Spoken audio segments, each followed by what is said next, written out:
The auction house of Velara Station reeked of desperation and credits. Beneath vaulted ceilings that stretched into artificial twilight, creatures from 100 worlds stood in containment fields, waiting to be purchased, claimed, or discarded. The metallic voice of the auctioneer echoed through the chamber, clinical and devoid of warmth. In the back corner, behind the prized specimens and exotic imports, a small containment unit hummed softly.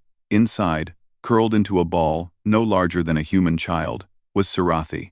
Her scales were the color of storm clouds before rain, gray and silver with hints of violet that caught the light when she moved.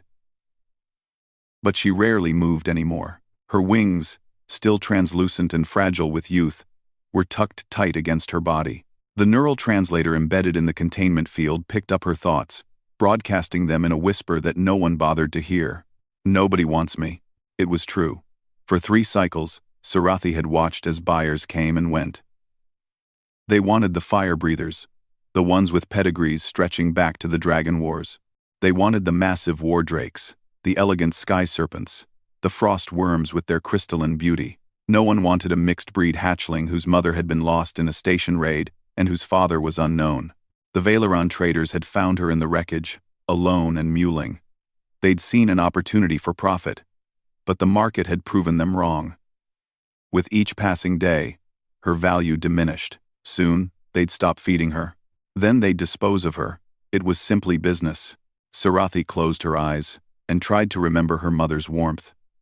The memory was fading, like heat escaping into the void. Mara Vance wiped grease from her hands as she walked through the auction house, her boots echoing on the polished floor. She'd come for parts. The station's salvage yards always had interesting mechanical components, but something had drawn her deeper into the complex. The human mechanic was unremarkable by most standards. Medium height, dark hair pulled back in a practical braid, coveralls stained with engine oil and coolant. Her hands were scarred from years of working with starship drives and mining equipment. She'd been on Velara for 2 years, running a small repair shop that catered to independent haulers and prospectors who couldn't afford the corporate bays. She'd seen the auction house before, walked past it without a second thought. Today, something was different. Mara found herself in the back section, where the lights were dimmer and the crowds thinner. That's when she heard it, a whisper through the neural translators. So soft she almost missed it. Nobody wants me. She stopped, turned, scanned the containment units until her eyes landed on the small gray form in the corner. The dragon hatchling lifted her head, and their eyes met. Sarathi's were the color of amber, ancient and young, all at once. There was intelligence there, and pain, and something that made Mara's chest tighten. How much? Mara asked the nearest attendant. The Valeran barely looked up from his datapad. The defect? 300 credits. Take her today? 200. Defect? Mixed breed. Unstable genetics. Probably won't survive past juvenile stage. No breath weapon. Weak constitution. The attendant shrugged. Your choice, human, but I'd invest in something with better return potential. Mara walked to the containment unit. Up close, she could see Sarathi more clearly the way her scales caught the light, the delicate structure of her wings, the slight tremor that ran through her malnourished frame. Hey there, Mara said softly. The hatchling's head tilted. You see me? The translator made Sarathi's voice sound young, uncertain. It broke something in Mara that she didn't know needed breaking. I see you, Mara confirmed. She pressed her hand against the containment field, feeling the energy tingle against her palm. You have a name? Sarathi. That's a good name. Strong name. Mara glanced at the attendant. I'll take her. 200 credits. The transaction took minutes. Papers signed. Credits transferred. Containment field deactivated. When the barrier dropped, Sarathi stumbled forward on unsteady legs. Mara caught her, surprised by how light the hatchling was, how fragile she felt. Why? Sarathi whispered, confusion coloring her thoughts.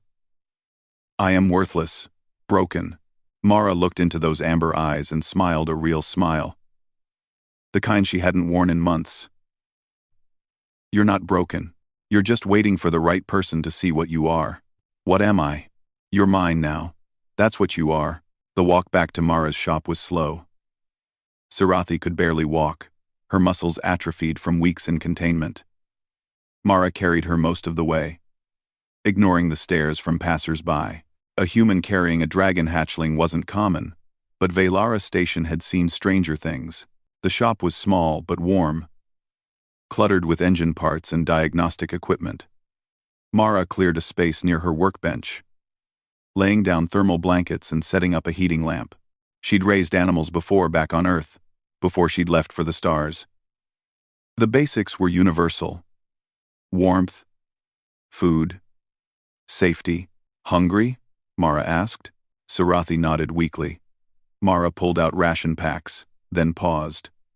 Dragon hatchlings needed protein, minerals. She raided her supplies, coming up with strips of synthesized meat and a mineral supplement she used for her own bone density. Sarathi ate slowly at first, then with increasing urgency.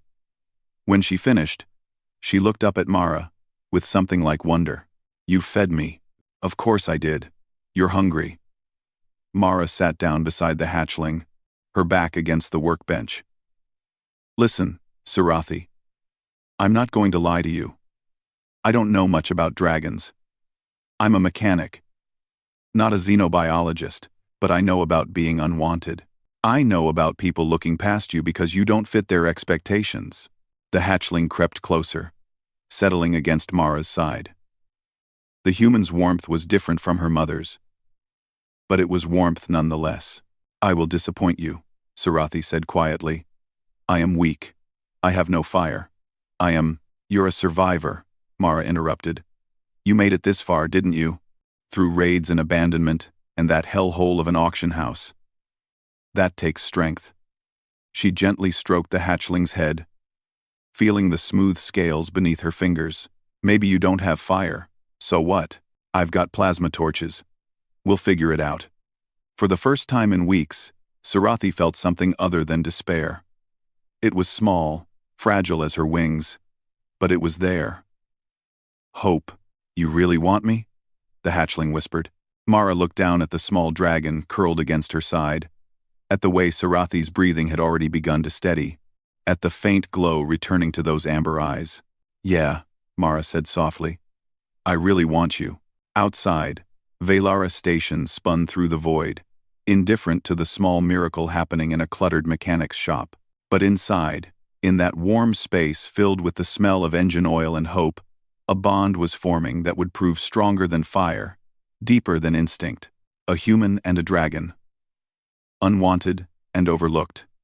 Together, they would show the galaxy what humanity had always known. That worth isn't measured in pedigrees or profit margins. It's measured in the choice to care when no one else will.